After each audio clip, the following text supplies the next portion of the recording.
ഞാൻ കാനഡയിലാണ്. അവിടെ ജസ്റ്റ് ഒരു ഫിസിഷ്യൻ മാത്രമാണ് എല്ലാം ജസ്റ്റ് നോക്കുന്നതും കാര്യങ്ങളും എല്ലാം. അപ്പം ആദ്യം കുഴപ്പമൊന്നും ഇല്ലെന്നായിരുന്നു പറഞ്ഞത്. ഒരു മാസം കഴിഞ്ഞപ്പം ഡോക്ടർ എനിക്കൊരു അൾട്രാസൗണ്ട് എഴുതി തന്നു. മെയിൻ ഹോസ്പിറ്റലിലോട്ട് പോയി. മെയിൻ ഹോസ്പിറ്റലിൽ ചെന്നപ്പം ഞാൻ കുറച്ച് നേരം വെയിറ്റ് ചെയ്യാൻ പറഞ്ഞു. ഞാൻ അങ്ങനെ വെയിറ്റ് ചെയ്ത് എന്നെ ഹസ്ബൻഡിനെയും ഡോക്ടർ അകത്തോട്ട് വിളിച്ചിട്ട് പറഞ്ഞു, നേരത്തെ എന്തെങ്കിലും യൂട്രസിൽ എന്തെങ്കിലും പ്രശ്നം ഉണ്ടായിരുന്നോ എന്ന് ചോദിച്ചു. അപ്പം ഞാൻ പറഞ്ഞു ഇല്ല, കുഴപ്പമൊന്നും ഇല്ല എന്ന് പറഞ്ഞു. അപ്പം ഡോക്ടർ എന്നോട് പറഞ്ഞു 8 സെൻറ്റിമീറ്റർ വരുന്ന ഒരു ഫൈബ്രോയിഡ് ഉണ്ട്.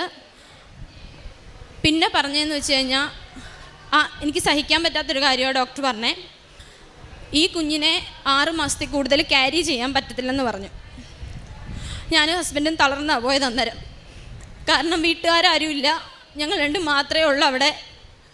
5 വർഷത്തിന് ശേഷം ഞങ്ങൾക്കുണ്ടായ കുഞ്ഞുമാണ്.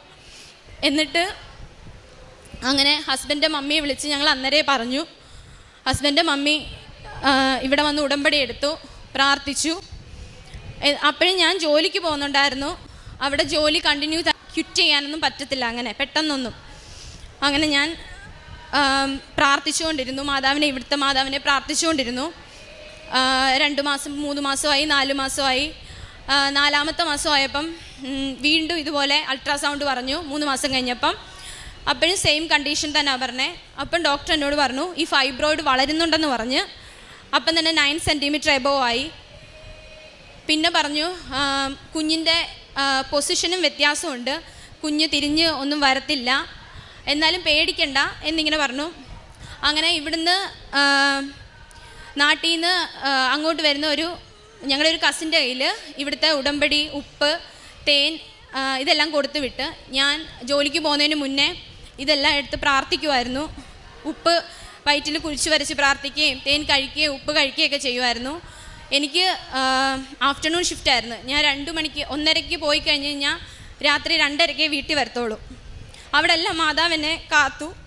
എന്നിട്ട് 6ാം മാസമായപ്പോൾ ഡോക്ടർ പറഞ്ഞു ഇപ്പോൾ 6 മന്ത് കഴിഞ്ഞില്ലേ, ബെറ്റർ ആയി വരുന്നുണ്ട്, ഹൈ റിസ്കി പ്രഗ്നൻസി പറഞ്ഞെടുത്ത് ലോ റിസ്ക് ആയെന്ന് പറഞ്ഞു എൻ്റെ അടുത്ത്. പിന്നെ ഞാൻ വീട്ടിൽ ഇരിക്കുന്ന സമയത്ത് ജാനുവരി 2023 ഓൺലൈൻ ഉടമ്പടി എടുത്തു, മാതാവിനെ പ്രാർത്ഥിച്ചു. അങ്ങനെ 6 മാസം പറഞ്ഞെടുത്ത് എനിക്ക് 7 ആയി, 8 മാസമായി. അങ്ങനെ 38ാമത്തെ ആഴ്ചയിൽ ഞാൻ എൻ്റെ കുഞ്ഞിനെ പ്രസവിച്ച് ഒരാപത്തും കൂടാതെ. എൻ്റെ കുഞ്ഞായത് 2,700 ഉണ്ടായിരുന്നു എൻ്റെ കുഞ്ഞ്. ആപത്തൊന്നും കൂടാതെ എൻ്റെ മാതാവ് എൻ്റെ കുഞ്ഞിനെ എനിക്ക് തന്നു.